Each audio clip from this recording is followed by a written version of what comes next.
আসসালামু আলাইকুম ভিউয়ার্স, দেখেন কুয়েতের মাঝে মরুভূমির মাঝে এক টুকরো বাংলাদেশ, সম্পূর্ণ সবুজ। আমি এখন যেখানে দাঁড়িয়ে আছি এটা একটা বড়ই গাছ। দেখেন কত সুন্দর হয়েছে বড়ই গাছটা। এটা হলো একটা পানির ট্যাঙ্কি, এটা থেকে পানি সাপ্লাই হয় পুরা মাজরার মধ্যে। কত সুন্দর পরিবেশ দেখেন।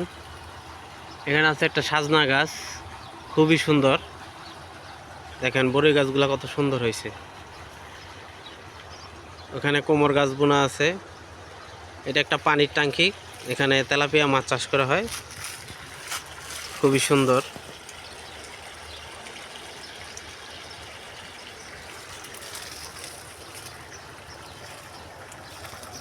ছোট্ট এক টুকরো বাংলাদেশ,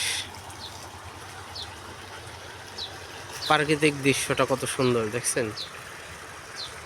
আমাদের পাশেই থাকবেন নিত্য নতুন ভিডিও পেতে। চ্যানেলটি সাবস্ক্রাইব এবং লাইক করে দিবেন।